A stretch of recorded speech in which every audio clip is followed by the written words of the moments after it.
It is March for Life Day.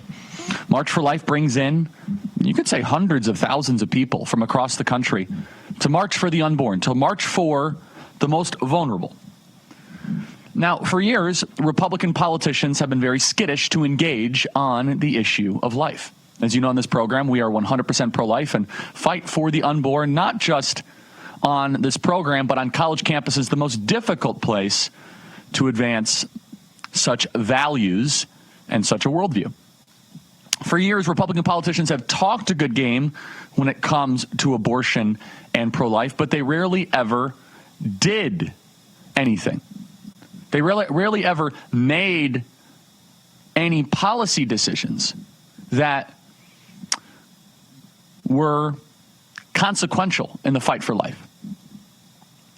George W. Bush never even spoke at the March for Life. George W. Bush put people that were sympathetic with a pro-abortion agenda on the U.S. Supreme Court, such as John Roberts. Donald Trump changed all of that. As you know, Donald Trump was responsible for the reversal of Roe versus Wade and even owned it throughout the campaign. Now, President Trump was not nearly as pro-life as some of you in this audience would have liked in some of his public statements, but in his actions, President Donald Trump is and will be remembered as the most pro-life president in American history. The most pro-life president. To fight for those that can't fight for themselves in the clear moral struggle that is in front of us. Today is March for Life, and many Republican politicians want you to ignore what is happening at the March for Life. Oh, don't talk about that issue. That issue is bad for us. And look, to be perfectly honest, the vast majority of the country is not where I am on the issue of pro-life or abortion. Totally understand that. Totally get that. All the more reason for the March for Life. All the more reason to go march in the streets and to build up public support.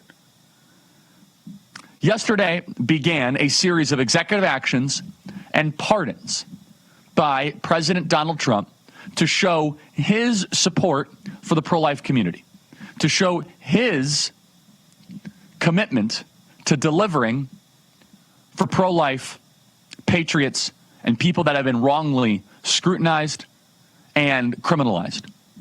There is this law that never should have existed. It is anti-First Amendment, and it was used intentionally by the Biden regime to go after faithful Christians who would pray outside of abortion clinics. It is called the FACE Act, the Freedom of Access to Clinic Entrances Act. Now, even if you are somewhat pro-abortion or okay with abortion, you should be 100% against the FACE Act. The FACE Act basically carves out an unconstitutional island in America where people who want to say prayers outside of abortion clinics protected by the First Amendment are not allowed to do so. Meanwhile, if you want to protest, which is illegal, outside of a Supreme Court justice's home, the Department of Justice will not come after you. So the FACE Act was rarely ever used. It says if you use physical force or threaten physical force to intentionally injure or intimidate, interfere with someone trying to get an abortion, okay, I get that, but that's not what actually ended up happening. The third one was that interfere by exercising their First Amendment right of religious freedom at a place of religious worship. According to some anecdotal evidence from pro-life groups, the presence of people praying outside an abortion clinic can lead to a noticeable decrease in the number of abortions, with some claiming a drop of up to 28% in certain situations. It has been a long-standing tradition for Christians to pray outside of abortion clinics. The FACE Act makes it a federal crime to do a left-wing style protest in exactly one place, an abortion clinic. Now, President Donald Trump was presented with these pro-life warriors who were targeted by the Biden regime for exercising their First Amendment rights. And to be clear, these people are on public property. This is a legitimate and legal protest. They're not blocking the door. They're not doing anything of that sort of circumstance. The FACE Act says you are not allowed to even voice your opinion in the proximity of an abortion clinic. For praying.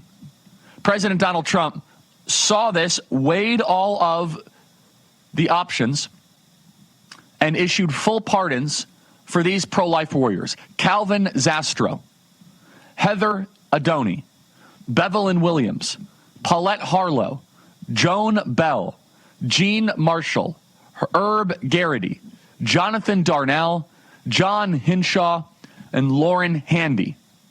Now, one in particular, Bevelyn Williams, is this amazing pro-life warrior who was released from prison. A black woman who loves her family, loves her country, who was put in federal prison. Does this look like the type of person who should be in federal prison? Watch this. It's cut 169. Look at mama.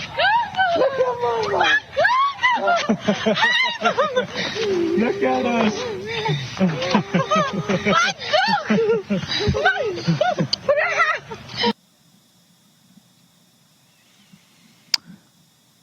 And to be clear, none of these people did any acts of violence. Bevelyn Williams did not do any acts of violence. She did not burn down a Wendy's. She did not do any massive BLM type protest, but she got the most severe penalties imaginable. And President Donald Trump, in a courageous action, stands with the pro-life faithful in this country. She was a political prisoner because if you dare do anything outside of an abortion clinic, that is left-wing blasphemy. It is against the national state-run religion of the Democrat Party. She was going to be stripped from her loving child and husband for nearly 4 years. And President Donald Trump deserves all the credit for this. I did what I could to try to vouch and push for this, but President Trump got lots of phone calls and lots of people, including many senators, like Senator Josh Hawley, and he delivered. Now, let me make a message to any pro-life warrior out there that might not have voted for Donald Trump, that might not have worked for Donald Trump. And there are lots of them out there. Some pro-lifers decided to say, I'm not going to get involved. I'm not going to do anything to help Trump. He's not as pro-life as I would like him to be. He's not as pro-life as I am. Well, now you can see the result of being able to have political power. On one side right now, you have abortion-on-demand websites being taken down on Health and Human Services. You have pro-life warriors that are being pardoned, and more pro-life victories coming, by the way. I don't want to leak any information, but more pro-life victories coming. On the other side, you would have Kamala Harris, who would definitely not pardon these people. They would be in jail forever. You would have more pro-life warriors and more pastors being put in jail. It really was a binary.